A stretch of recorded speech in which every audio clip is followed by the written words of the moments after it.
Are you ready to take your business to the next level? Every day there are countless books and articles that are published offering the key on how to make your business a success. It's easy to feel overwhelmed trying to keep up and run your business. That's why Deb Creer created the Business Power Hour. Keep up on the latest trends, best practices, and techniques for how to make your business a success. Let the Business Power Hour do the heavy work for you. Good morning, good morning. I am Deb Creer, and I am passionate about giving professionals the tools that they need to make themselves and their businesses as successful as possible. And today I'm so excited because I'm talking with another C-suite network person. I always love that when that happens because I love my C-suite network folks. But please join me in welcoming Michael Haynes to our program today. Welcome, Michael. How are you doing today? I'm very well, Deb. Thanks for having me on the show. Great. Well, let me tell people a little bit about you and then we will dive into this. So Michael Haynes is a small to medium enterprise business growth specialist. He is the founder of his consulting firm, Listen, Innovate, Grow. His focus and passion are empowering CEOs of small and medium-sized service-based companies to acquire larger business, B2B clients, and achieve the growth they seek through a combination of strategic marketing, business innovation, and sales. Michael is also the author of the book, Listen, Innovate, Grow, a guidebook for startups and SMEs to acquire and grow business, B2B customers. Michael is originally from Toronto, Canada, but now he's based in Sydney, Australia, and obviously works with companies globally. So again, Michael, welcome. Thanks again. Great. Well, I always like to ask my guests to tell us a little bit about how it is that they got to where they are today and how you discovered that this is your passion in life. Great question, Deb. So I started off my career in corporate, initially in Canada after finishing my MBA. I worked for a few companies in retail, consumer packaged goods. And then in 2000, I moved to Australia. Always wanted to live and work overseas. So in 2000, moved to Australia, started working in financial services. So working in various strategic marketing roles in financial services, then did some management consulting of one of the big, large consulting firms, and then was working at a telecommunications company, the largest one here in Australia, Telstra. And that's where I really got into the whole business to business space. Throughout my career, through all my professional roles, I've always been that middleman person that's worked across the business. So really trying to help businesses use their understanding, the insights of what's happening with their industries, markets, and their customers, and translating that into business strategies and programs. So always been brought in as that middleman to work with the likes of operations, marketing, customer service, sales, and working with them to really deliver to what the customers and markets require. My last role at Telstra really got me in depth in that whole business to business space, understanding the dynamics of it. Was there for about 5.5 years. They really looked after me, got to do some executive ed courses at some great schools in the US.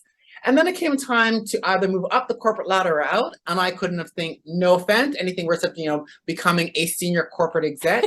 My family, I come from a family which we have a lot of entrepreneurs. My sister has her own law firm. My cousin has her own DIY home renovations business. Her husband has his own construction company.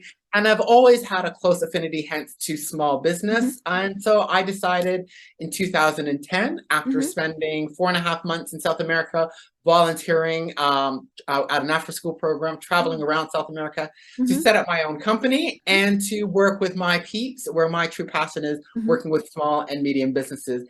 And so that's kind of where I've been ever since January 2011 to date. Wow, I love it. I love it. Well, we hear B2C and B2B. So tell us the difference and then we'll talk about why you want to focus on B2B. Okay. Great question, Deb. So B2C, business to consumer. So that's Mhm. when businesses are selling direct to the consumer. So Okay. for example, you have your airlines who are selling Mhm. to us as our, leisure travelers and Mhm. selling us airfares, accommodations, those kinds of things. When you go to a restaurant, that's a Mhm. business to consumer. Mhm. The restaurant is selling to us as the diners. So Mhm. that's the business to Mhm. consumer concept.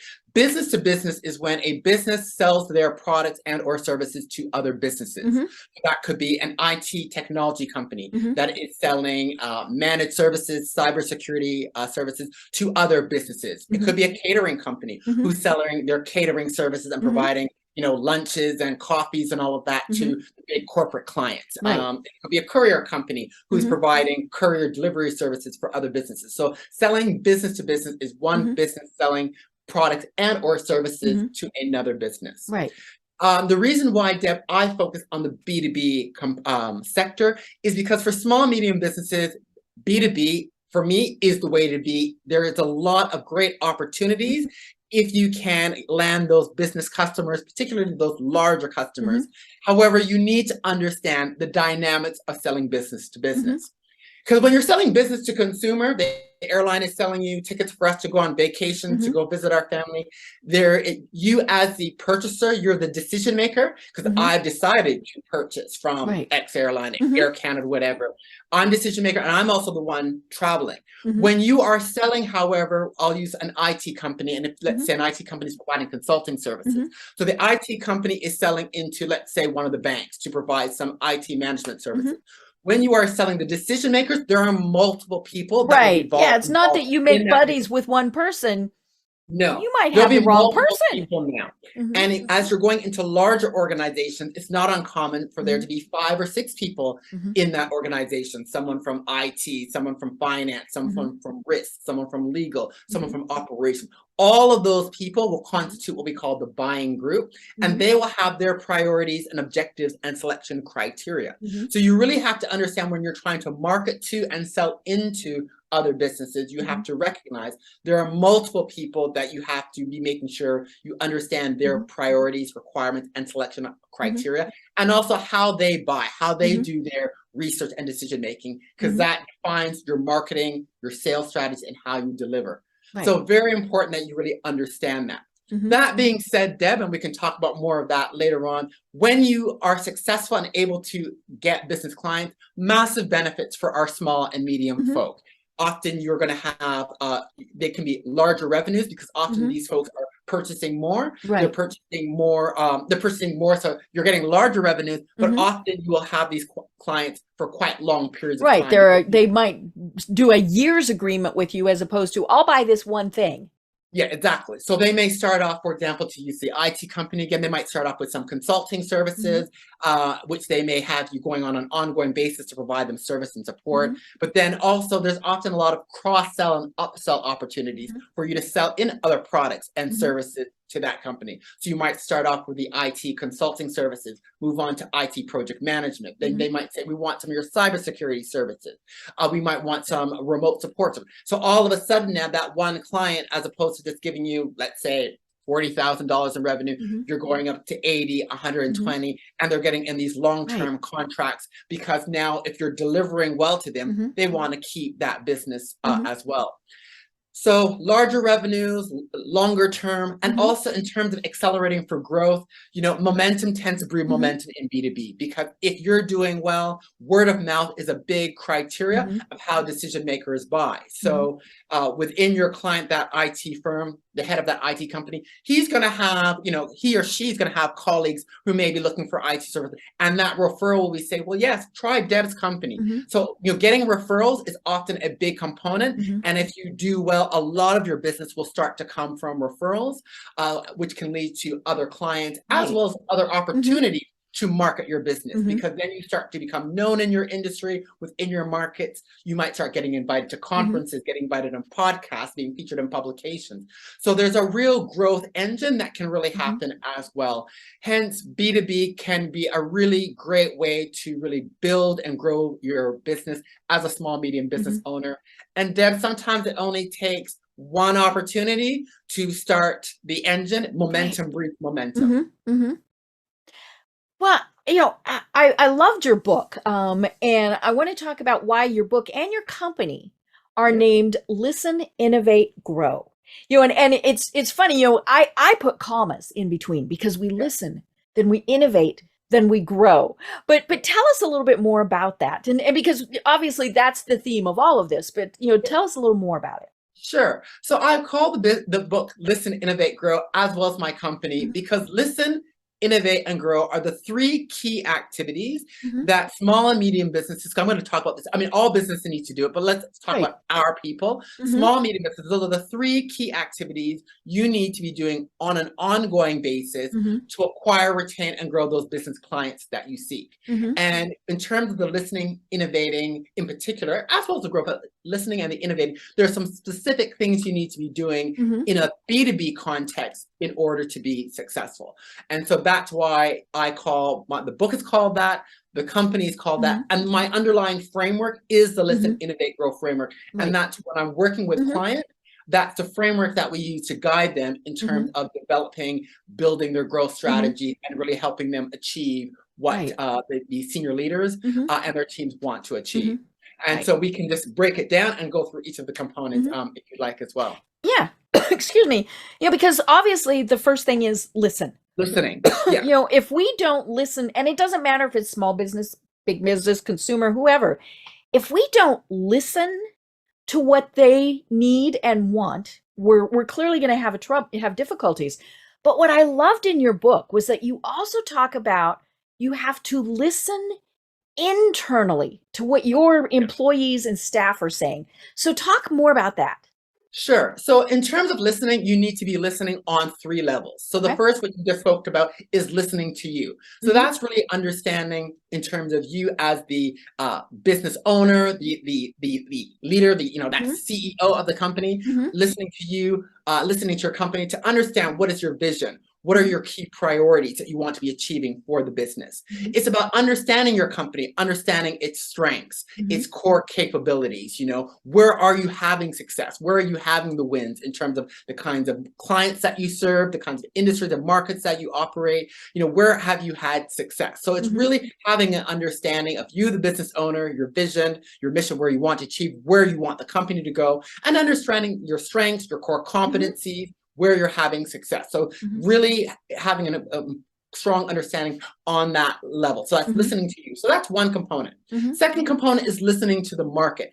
So Mhm. you really need to have a current in-depth understanding of those industries, Mhm. geographic markets Right. that you are You serving. do have competitors, folks. And competitors as well. So you really need to have Mhm. an understanding. What are the trends? Mhm. What are the trends? What are the key developments that are Mhm. happening? What are some of the market conditions? How is your industry? How are the markets doing? So if you're Mhm. operating in IT, in Mhm. financial services, in North America, how Mhm. is that industry doing? What are the key developments? What are the key Mhm. dynamics? What are some of the broad customer trends? Who are your competitors within those markets? Mhm. And when you're understanding your competitors, you need to be understanding your competitors from your customer's perspective. Right. What are the alternatives that Mhm. they are seeking? Yeah. Because They've got a sometimes, dollar bill. Who are they going to spend it with? yes, because they will consider various alternatives, which Mhm. might be a direct competitor Mhm. or it could be an indirect Right. competitor. So to be using an example of professional services, if we're Mhm. talking an accounting firm or law firm, Mhm. a competitor may be another firm, but it also Mhm. could be an independent contractor and Right. freelancer. Mhm. That is another alternative. Mhm. Doing things in-house is also another. So you really Mhm. need to understand who is your competition. Mhm. So having an understanding of your industries, markets, and competitors, Mhm. of those that you are currently serving and those Mhm. that you seek to serve, you need to have that Mhm. understanding as well. So Right. that's listening to the market. Mhm. The third level, Deb, is listening to customers. Now, Mhm. this is where it gets a little different. Mhm. And with B2B, there are some nuances. So listening to customers, many people think, oh, we have to be customer centric. So if I'm going to be selling into, the airline or the bank, Mhm. I need to understand what are the needs and the priorities of American Airlines, Air Canada, Mhm. Qantas. What are the needs of Bank of America, Mhm. Commonwealth Bank? That's at an organizational level. In Mhm. business to business, you must be buyer driven. And Mhm. so by that, I mean, for whatever organization you're targeting as a prospect, you Mhm. need to understand who are those individuals, the roles and titles, who are those people of those Mhm. making the decision and those influencing the decision. Right. And that can range from anywhere from a couple of people if you're Mhm. selling into other small businesses to 8 or 9 people if you're Mhm. selling into larger organizations. But we must have an understanding, identify who those people are, Mhm. what are their key priorities and challenges, Mhm. and how do they buy? Mhm. Where do they go? What are they reading? What are they listening to? Who are they talking to? Where are they going? What are they doing as part of their buying selection process? Because that will define those 3 questions of who makes the decision, what are their priorities, and how they buy. That will define what your marketing and sales activities Mhm. need to be. So Right. it's listening on 3 levels, Mhm. listening to you, listening to the market, and listening to customers. Mhm. But in B2B, we must be buyer driven. We must Right. understand those decision makers and influencers, Mhm. what are their priorities, and how they buy. Mhm. Understanding on those 3 levels will give us clarity as to where we need to be Mhm. focusing our efforts for the business in terms of what industries, what markets, what are the kinds of decision makers, and that will give us very much Mhm. clarity in terms of what are the things we need to do, Mhm. and that's where the innovate component comes Right. in. Right. You know, and I've always found it interesting dealing with the big companies, because you're right. There's multiple levels of who you're dealing with, and then there's sometimes that little hidden person Mm. that they might not be the decision maker, but they can stop it, or all these various things, and it's tricky sometimes to figure that out because you're making a sales call. And so again, IT, you're selling IT services, so you talk to the head of the department for IT, right? Makes sense. And somewhere in there you're thinking, okay, maybe say if it's a financial company that you're dealing with, then that you might have to get legal involved because of IT and all of those things. And somewhere in there there's a money person that's there's the CFO, there's all of those different things. But it's so hard sometimes to actually figure that out. And it's not like you can do, and I did this yesterday. This was bad form of me. I went into a business and I wasn't happy with what the young lady told me. And I said, I need to see your manager. And that was bad. That I apologized to her immediately. But that's kind of how this works. We're not quite sure who those other people are. So how do we suss that out when the only contact we might have might be, say, the Department of IT head, the person, our initial contact? How on earth do we figure out who else we need to talk with? Okay, so great question. And I'm actually going to back it up a little bit. Okay. In the world of B2B now, we need to understand, though, in terms of how buyers buy. Buyers don't want to be sold to, they want to buy from. Your Right. business buyers are doing a lot of independent research Mhm. and decision making. Right. Well, because they have And that other is people they have to report to. I mean, all these various things, and they have to show that they've done their due diligence. They do, and we have to recognize that, and there have been a lot of studies that have been done about this. Mhm. In the B2B context, where business decision makers do a lot of independent self-research, Mhm. and they don't want to talk to you, and they will not talk to you until much later in the process. Right. You really have to now, as part of your marketing activities and your sales activities, your marketing activities is very important, and it's very much around proactively by listening and understanding your customers. You need to be proactively providing them the information, tools, resources that they use in their decision making, where they go for information. Right. So doing that listening, doing that research to understand who your folks are and where do they go for information. Are they reading certain publications? So perhaps then you should be maybe looking to have an article featured on that. Your content on your website will be very important because more than likely they're going to be doing Google searches. The likes of, there might be certain podcasts, there might be certain events, be it online or in person, that they're going to. You really need to understand what are these various things that they're undertaking. They may like to do assessments, diagnostics. So making tools and some of those resources available. You have to proactively understand what those are and put those out there because at any point in time, they've done the studies now, and only really 3 to 5% of people are in buying mode in a B2B context at any point in time. People will do research and they'll, read publications, they'll talk to their peers, etc. And the buying cycles in B2B can be much longer. So we have to be proactively putting things out there so that as the decision makers are going out and seeking services and solutions that and requirements Right. they need for their companies, that they'll be able to be proactively find you. So it is a combination of marketing, which is all about what I call buyer enablement, providing the tools and resources that buyers need. And then as part of your sales component, yes, you will need to be doing your research through the likes of LinkedIn. Being part of the appropriate kind of groups and networks and communities is very important. Important to build the connections, the contacts that can help do those introductions, be part of those communities where you can get an understanding and get some of that inside scoop and intelligence around that particular company, that IT company you're targeting. How does the decision making work and so forth? So so it's both kind of the marketing to proactively enable buyers, as well as your proactive business development of doing your research through the likes of LinkedIn, industry publications, attending events, being part of communities and networks, very important. Building your network is part of your net worth as part in B2B now more than ever. Because buyers, again, Deb, don't want to be sold to, but that peer-to-peer network, who do you know? Who should I talk to? Oh, yeah. Or you see this person at every networking event, all of those various things. It is very important now more than ever, because decision makers, senior level leaders, business owners are looking for clarity, confidence, roadmap, how to take their business forward. They are looking to have opportunities to talk to their peers, to get ideas, insights, and referrals as who can help me develop the IT program. I need a good catering service because I'm going to be doing a whole bunch of executive roundtable. Who do you know, Deb, that can give me some good catering services to do workshops? So it's very important is to be part of communities and networks, as well as, industry, your professional associations, these kinds of things. So it's a bit of two things. It's the marketing, which is proactively putting out those tools, resources, content, where your people go where your prospects go for information. And it's that proactive business development, which requires research, making those connections, being part of groups where your buyers are, where those folks were, so you can make those connections, gain those insights as well. So it's a bit of both. Well, and of course, the tricky thing is that quite often we never even get to talk to the decision makers, right? We get to that first level, we give them the sales pitch, we give them all the materials, and then they say, I'll take it higher up or whatever. And, and so that's where, when you've done the networking, when you've done your research, because you might be connected with that decision maker on LinkedIn. So you might not actually meet them, but they're like, oh, wait a minute, I know Michael. I've seen Michael's posts on LinkedIn.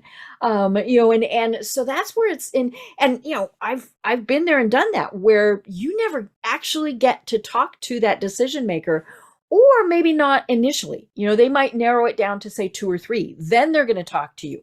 But there's, so it's almost like you've got a gatekeeper that you need to go through. And so you have to make sure you have provided that first level person with as much information as they need when they start going higher with the process. Yes, absolutely. And this is, again, where that proactive, your marketing, that putting out those tools, information, being present where the buyers and those influencers to the buyer are, that you are out there proactively. So they're seeing your content, you're providing them the tools that allow them to do their self-assessments, read, so they can really see how you add value. That is very important, because you're quite correct. Buyers will not talk to you until they've done a lot of their research already. They talk, and that's been a research that's been done globally across industries and have been quantified. So they do about, I think the latest stat is 60 or 65% of their research before they're going to want to talk. So you have to be doing those proactive components as well, so that when you eventually get asked to have the meeting, initiate the conversation, that you're ready to do so. And you're quite right. In some cases, you may not initially get to the decision maker initially, but that could be a gatekeeper or a key influencer who may be part of the process in doing that, shortlist and part of making those recommendations. Hence why really understanding both the organization, understanding some of the key participants and where they are in terms of their industry's priorities, and what they use is so important, so that you really can embed yourself in part of the whole buying process about how they go making their buying decisions. It's so important. Right. I want to go back a bit and talk about what in your book you call listening to you, which is the company, so it's also you as the business owner, the business CEO, whoever it is. Because so many times I think businesses forget that whether they have 2 employees, 2,000 employees, 200,000 employees, those are the people who quite often know what's going on the most, especially the bigger the business gets. I mean, you just can't, and so when you want to know, okay, what are people saying about us? What procedure, what are we doing internally that's not going well? I mean, all of those things. And of course, that's scary. Oh my gosh. I mean, on all of this, you don't want to ask somebody, ooh, what, because they might tell you something that you don't want to hear. But, I remember years ago, I worked for a very large financial services company. And our CEO, now it was, 17-story building. And now part of that was parking, but for the rest, we were the company, or, we were the building. And he would routinely stroll around, scared everybody half to death because, it was cubicle land and he was tall enough that you could see him everywhere he went. And, where everybody's thinking, why is he here? Why is he here? But he would stop. And he was a very personable man and he would chat with people, but he made it a point that he talked with the people in the mail room almost every week because they really knew, because they were the people who went around on the floors. They talked to every person there, and he knew that they really knew what the heck was going on. And I just always found that so interesting because a lot of people are like, well, why would the CEO go talk with someone in the mail room? Well, those were some of the most important people in that company. So yes, so great points that you raised. So first point, Deb, when you say something you don't want to know, you do want to know when there are problems, and you want to know. You really, you really do. You think you don't, but you do. You need to know. You want to know, and you need to know. It's your responsibility to know. Your very success of your company may hinge on it. Right. So that whole listening to you, very much that does involve listening to your employees, understanding what's going on, what's working, what's not working. So having the informal chats, visiting, talking to people at different levels of the organization, talking to your operations, frontline, client-facing folk, listening to what they have to say. In some cases, you might, if you have a call center, you might sit in, listening on a few calls, going on customer visits. Customer visits is a big thing I'm a big advocate of in B2B, where you can actually get in and participate. And I've set up programs. I work with clients to set up customer visit programs where there are visits, we do workshops, so that, because you really need to get in tune to know from your employees what's working, what's not, because they can really tell you what is required to take a business strategy and put it into life to execute in terms of new products, new services, etc. What's feasible, what's not. Similarly, having discussions with your customers, with those decision makers, and understanding what is going on as well is quite critical. And so talking to your customers, listening to your customers is a big key component that I always ask all of my clients. Okay, so who are your top customers in terms of the ones that you have that are giving you revenue, and those top 3 or 4 prospective customers that you want to be getting? When's the last time you've had this discussion with any relevant decision makers within there? And Deb, quite often, that's often the gap where either they haven't talked at all or they haven't talked for a while. And it's very important. So that doing that listening at an employee level, but also listening to your customers, listening to your buyers is something that's very important. And it's about having conversations, 15-20-minute conversation initially to understand where they're at, where they're looking to go, what's working, what's not.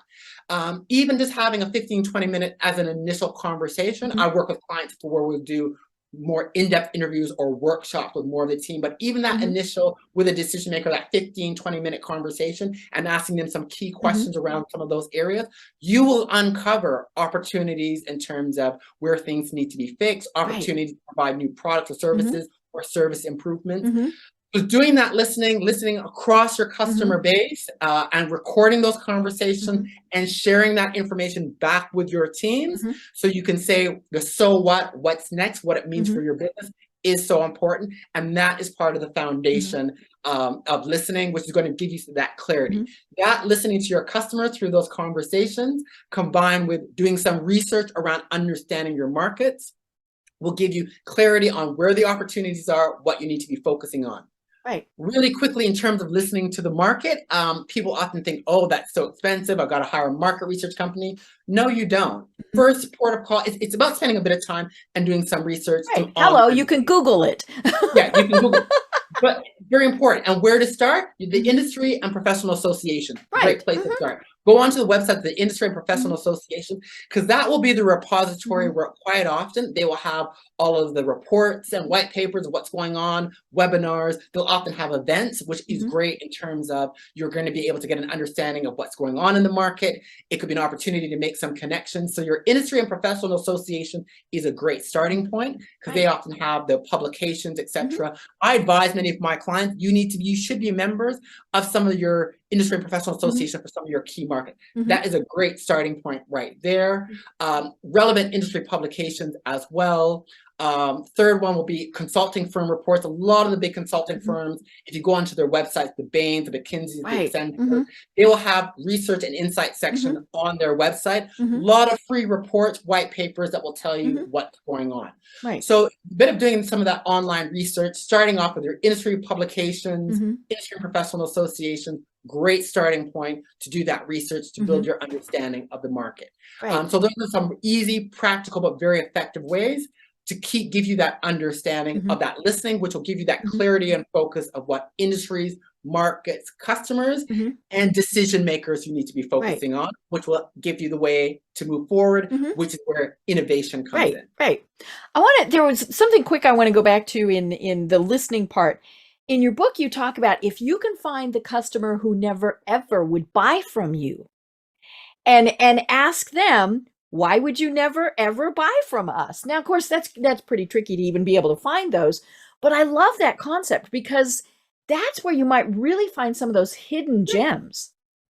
So really, great point, Deb. So what I'm talking about are your non-customers. So ideally, when you're listening to customers, you want to talk to current clients that you have, prospective clients that you would like to get. And that's often when you are looking at, when you speak to some of the clients that you don't have, that's where you may uncover and come across, would say, sorry, Deb, I'll never buy from you because X, Y, Z. So you want to talk to current customers, prospective customers, as well as customers that you have lost as well.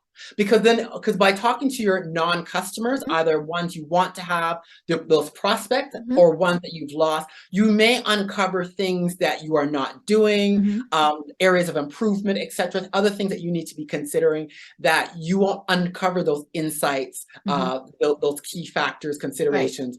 From your current customers. So ideally, you want to get what we call a full market view. We're talking to our current customers, we're getting some understanding of what prospective customers' needs are, and understanding priorities, drivers, and needs of those that we've lost as well. Because by doing so, you'll have a full market view in terms of what are some of the things that you need to be focusing on. And it will help you decide, as that business leader, okay, what are some of the things we need to work on? Is it our operations, our service? Is it our products? Is it maybe how we're marketing and we're not getting through to some of the decision makers and giving them what they need to facilitate their decision making? Right. And so of course, once we've listened, that is when we start innovating. And if we don't innovate, we can kind of coast for a while, but just ask, say, Kodak or, Blockbuster Video. What happens if you just coast? And so the innovation really is important to always be looking at what can we be doing new, better, all of those things. Exactly. And you've hit the nail on the head. Deb. So we're talking about business innovation, because people often think innovation technology, I've got to be the next Elon Musk and come up with the next big thing. No, we're talking about business innovation, and you've accurately described it. It's about new introductions and or improvements that you're making in response to your market and or customer needs. And we're talking about business innovation, which can be on one of 5 levels. We can be talking about making changes to our products. Which could be product improvements, introducing new product lines, new versions. We're talking about service improvements, or new service introductions. It could be process innovation. So we're coming up with new processes that we're using to undertake certain elements, whether it be onboarding, customer service and support, delivering of our products and services. We have organizational innovation. Organizational innovation, in addition to probably product and service innovation, which is what many small and medium business owners think about, how can make changes, improvement. Organizational innovation. So what are things like outsourcing? You might think about outsourcing, joint ventures, partnerships. I believe organizational innovation partnerships is something every small and medium business owner should be considering. And I'm not talking about, Deb, you and I joining forces and we're having a legal merging of our two companies. It could be as simple things as finding, if you're an accounting firm, for example, and you pair up with a law firm, both of you so that you've got kind of several things you can offer. Organizations. You're both targeting mid-market organizations. It could be as simple as swapping content for your email list. So you're sending content to your respective email list. You have blog on each other's sites. You might both decide to have do a joint webinar, do a joint breakfast. It could be having a combined offering. So you might have the accounting and legal end of year comprehensive package where we're going to do a workshop consultation, and it's a combined offer. It could be that, but even simple things like emails, doing a live stream where you both do a live stream together on LinkedIn. You do a podcast. You do a podcast. But there's a number of things that you can be doing in terms of partnership and collaboration. So partnerships is one form of innovation which many small and medium businesses don't consider. They need to be thinking about how to collaborate. Like I said, they think they're going to lose business. And the point is, you're not partnering with somebody who does the same thing. Exactly. You're looking at complementary services, those where you have, they might be in certain markets, certain industries, have certain kind of customers that you want to get to. You can start very small, like with around emails, content, doing breakfast forms, as those kinds of things that allows you to gain that access, gain that credibility, that visibility. And then the last form of innovation is marketing innovation. And so marketing innovation, there are some specific kinds of B2B marketing strategies that you should be considering as part of your marketing strategies. And so things such as things could be as simple as account-based marketing, for example, so where you've identified who are those 2 or 3 key clients that, let's say, are accounting for the bulk of your revenues, developing very personalized, tailored marketing programs for those, key core VIP clients. So you might have certain webinars and special training sessions, and you might come up with some specific content to really cater to those key clients that are accounting for the bulk of your business. That could be one thing. Influencer marketing. So finding out who are the go-tos within your industry. And so and so often your industry and professional association, that can be an influencer, because they're often doing the events, they have the podcast and magazines, reaching out to them and seeing how you can leverage them by being a guest on their podcast, writing an article for that industry publication. So finding out who are the go-tos that your decision makers go to for information. So it could be an event, it could be an influencer, an individual who's a deemed expert. Often your industry and professional associations are a source. Podcasts are often a key source now because it's often where C-level folks, a lot of your clients are going to listen and understand what's going on. So identifying these opportunities, the go-tos for your decision makers, and seeing how you can market them. Use them as part of your marketing. So business innovation is all about new introductions and or improvements. Might be minor, might be significant, more substantial, but looking across those 5 areas of product, service, organization, process, and marketing, and seeing what changes, introductions, and improvements you can be making in response to your market, customer, and buyer. Right. And you mentioned marketing, which is my background. And we absolutely have to have marketing strategies. And you mentioned in the notes you sent me, about random marketing tactics. And I call those the squirrel tactics. Let's try that. Oh, let's try that. Or the flavor of the month or whatever, and without ever stopping to plan. And for everything that we're talking about, we have to have plans, we have to have strategies. But I think marketing is one of those that people really, especially in, if you're trying to do multiple things, you think, well, I have to reach them in multiple ways.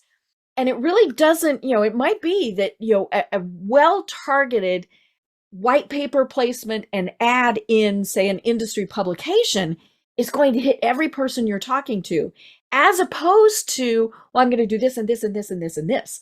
So talk to us a little bit more about random marketing tactics. Okay, so Deb, you've hit the nail on the head. And the key to having effective marketing, and it needs to be strategic marketing, it needs to be buyer driven. Your marketing needs to be targeted to those decision makers of influence of those customers and clients you're currently serving, seeking to serve. And we need to understand, as I said before, who they are, what are their priorities, and how do they buy. So, and it requires you to do a little bit of that research of going on LinkedIn, checking out the companies, checking out the buyer profiles, etc., and finding out what it is that they do. And you're quite right. Often you will find there are certain things. It could be your content. It could be around putting certain white papers being featured in certain industry publications.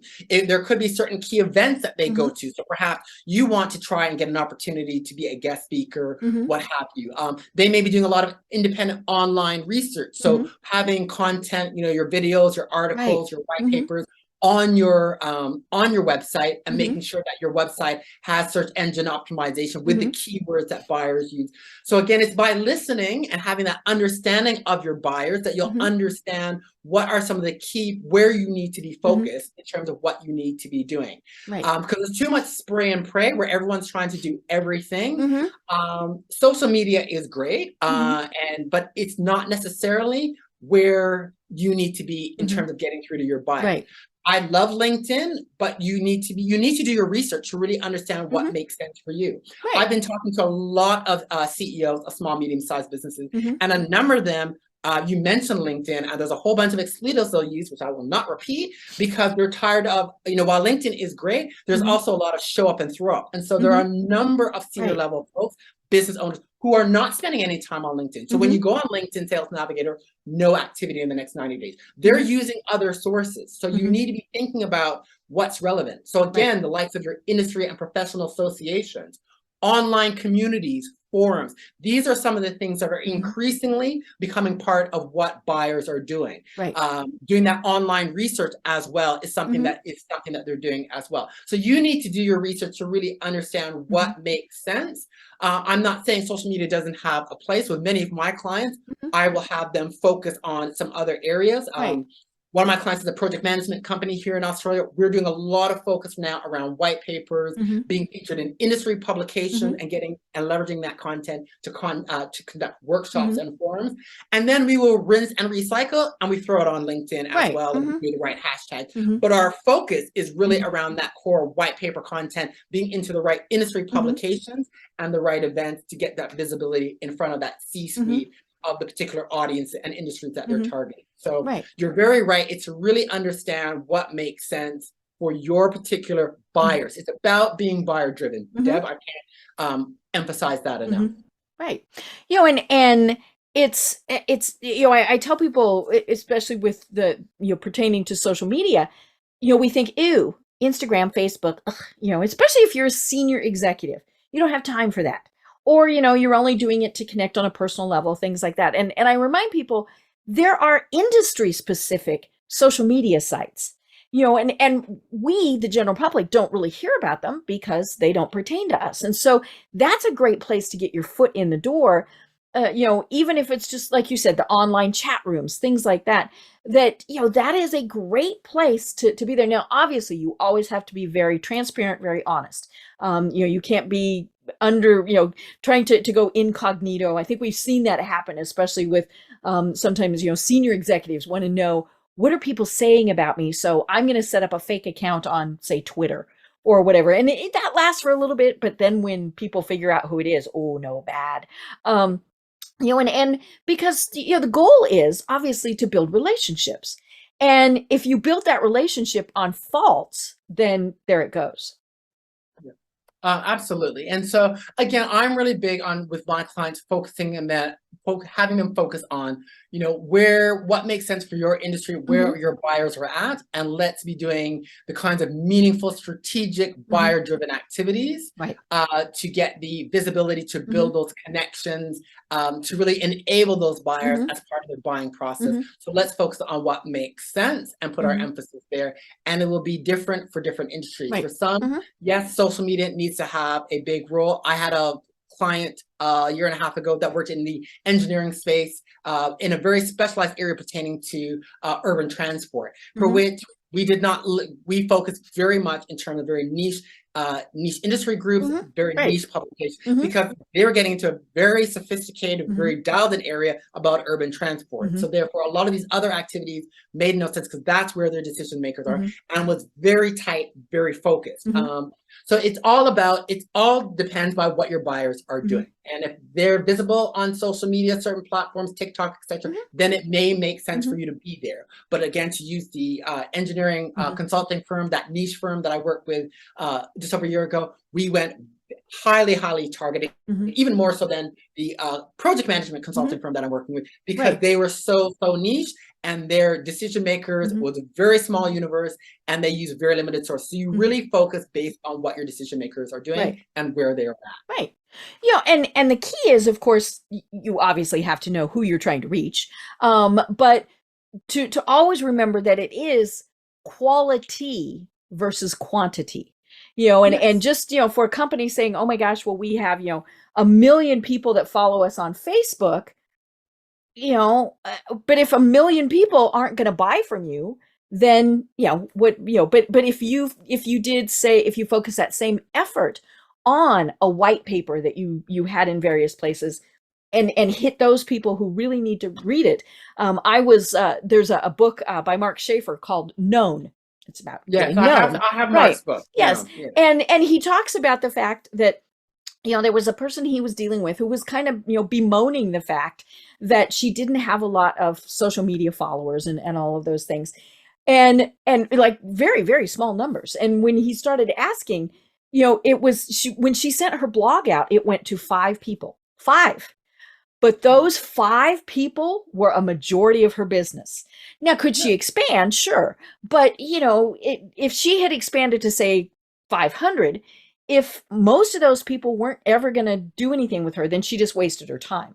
And so by focusing on those 5, she really increased the business, because then exactly what you were saying earlier happened, word of mouth. Those 5 people told the people that they were connected with, who they knew would benefit from those services, as opposed to, hey, did you see this cute cat video on Facebook? Yeah, exactly. So it's all about relevance. So what are the relevant channels? What are the relevant tools? What are the relevant topics? Insights that you're providing that are relevant. Again, it's all about being relevant to your buyers. And so it's not just about providing any kind of content. Are you addressing the problems, priorities, questions that your target decision makers are having, that you're able to show how you're going to be able to add value? You're going to help provide them the roadmap, help give them some clarity. So it's all about really adding value and being relevant to those decision makers and those influencing the decision. So it's about relevancy to those that matter, and being visible where it matters. So it's all about being buyer driven, being relevant, and providing value add to those buyers. And it's really being dialed in, and it requires you to do your listening to, and on a regular basis. Not just every once in a while. Because things are changing. Things are changing. The online communities and forums, it's having a massive impact. That has been a shift that's come within the last 9 to 10 months. There's been a massive shift in terms of more and more decision makers tapping into the likes of online communities and forums as part of the decision making process. You can only be up to date and know what you need to be doing and being relevant for your clients and prospects by doing that listening. But it's all about relevancy, and that's gained through regular listening. Well, and of course, when you listen and you innovate, then you grow. And again, our companies have to grow, or they're not going to continue to be successful. So talk to us more about that. So in terms of growing, so there's a number of things that you need to consider of growth. First is what are going to be your growth pathways? Are you going to go after new customers? Are you going to offer new products and services? Are combinations thereof. So, what is the way you're going to grow? So market share, pricing, new products and new services. So there's how you're going to be growing. So what are the growth pathways? So that's a key component, which will define, which you're going to identify through that listening. You'll identify what are the different growth pathways, and hence what are the areas of focus and what initiatives and projects you need to be doing to execute that. But as you grow, then you also need to be thinking about in terms of financial management. So you need to be making sure that you're being very prudent around managing your finances, Right. because growth, as you're looking to launch new products, gain new customers, going into new markets, you often could go through a lot of cash because, it takes a lot of effort to gain the visibility, acquiring those new customers. It takes a lot of effort and will require a lot of expenditure. So, prudent financial management of monitoring how much you're spending on, where you're getting the returns and the benefits. Prudent financial management of your growth is quite important. Also need to be thinking about change management, because as you go from, let's say, a micro business of 3 people, then you go to 10 people, you go to 20 people, but now you're operating across, international markets, and you're offering, a whole new set of offerings. The organization is going to be changing in terms of the people, its culture. So you need to be making sure you're managing the change as the company is growing and evolving, because you're going to have new processes, new procedures, the whole company ethos and culture could potentially change. So you need to be thinking about that, which also leads into another element of growth that you need to be managing, and it's the whole people management component, because the key to anyone can write a great strategy, but the key to being able to execute is you've got to have the right people in those in those roles. So as part of your growth strategy, we need to be thinking about, okay, now we've developed our strategies. We're going to develop, let's say, the IT firm. We're going to develop some new consulting offerings that we're going to be taking into, let's say, the wealth management market of financial services. Now we need to be thinking about, okay, well, what are who are we going to require in terms of the skill? What kind of people? What skills are we going to be needing? So you have to have a plan for that. And are you going to, and where are you going to source those people from? Are you going to use permanent staff? Are you going to use contractors, freelancers? So you need to be thinking about how are you. Now we have the whole work from home thing. Yes, as well. Are we going to have staff that are going to be able to work remotely? So who do we need? What skills? How are we going to source them? That whole people management, because as the organization is changing, making sure that you're maintaining those people. What training are they going to need? What support they're going to need? Monitoring how the culture is changing as well, and making sure you're having the right environment that is really going to empower and enable and retain your staff. So those are some of the elements that you need to be thinking. So your growth path. So it starts off with your growth pathways, how you're going to grow, and then it's around managing your finances, managing the change, managing people, and having a strategy how you're going to attract, acquire, retain those people, and really support and empower those people as well. Right. And it's, oh my gosh, we have to have you on again, because we just scratched the surface on all of this. One of the companies, obviously the pandemic worldwide caused all sorts of problems and issues, but the companies that innovated and grew, those are so interesting. And you've got some great case studies that aren't necessarily related to the pandemic in your book, but the one company that I always think about, that took what they were, the situation that was thrown at them and went, okay, we're going to see what we can do with this, is of course Zoom. They were just kind of, this company that now I was using them. I used them to do the podcast. I'm not sure I had ever done any webinars or, online networking or anything like that. I just knew it was a, great thing to be able to do something like this. And, so, the world shuts down and everybody went, we need an online platform. And Zoom listened to that.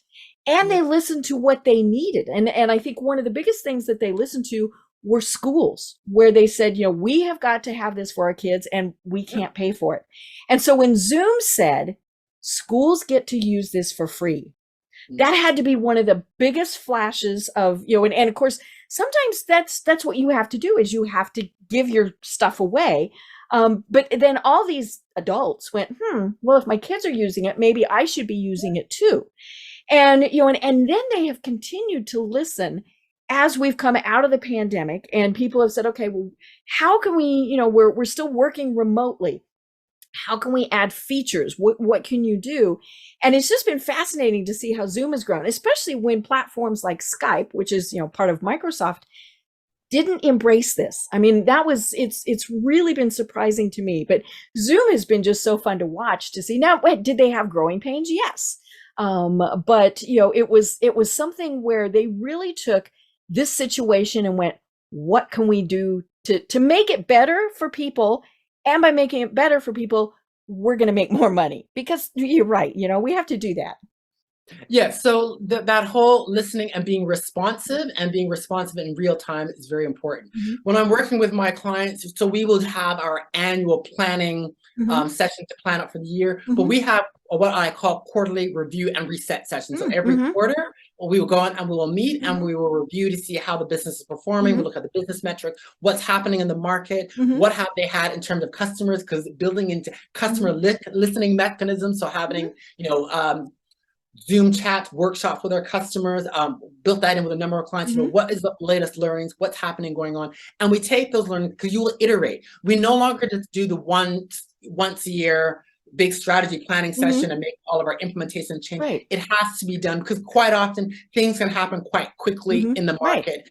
So with all of my clients, we have quarterly review and reset based on what's happening in the market, what our customer needs, certain things have come up. Things may have changed within some of their customers because of new regulations or a big market disruptor has come in from overseas, and now there is a shift. So you have to be able, if nothing else, the pandemic should show us the importance of being very responsive to market conditions, and also shows us what's feasible in terms of how quickly we can adapt. It doesn't have to be perfect, but how we can adapt and respond to market requirements. Because your clients in general will be, somewhat forgiving and allow for, a little hookups and mishaps, but we have to be able to be responsive to their requirements and demonstrate that we're changing and evolving, again, being relevant to their priorities, needs, and requirements. So that listening and responsiveness has to be done on a regular basis. I would say quarterly. We need to be in tune with what's going on with our customers, our competitors, what's going on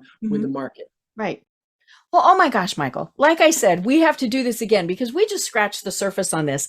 And, and let's be honest, we're talking B2B, but a lot of this applies to B2C also. If you're not listening to your customers, if you're not innovating, then you're not going to grow. And so this is so fun. But, tell people how they connect with you, and, and what are the services that you provide? Okay, so great question. So to connect with me, two places. One, you can find me on LinkedIn, and Deb will provide the link for that. So I'm always active on LinkedIn. Going to my website, listeninnovategrow.com, and is where you'll find my raft of content, videos, articles. And it's great. There's tons of information there. Tons of information. So in terms of the services that I provide, so there is an array of services that I provide. So I do a lot of consulting services, starting off with workshops, so working with the teams, and we do, sometimes it could be a half day, 1 or 2 day workshops to build out their strategy and their action plans.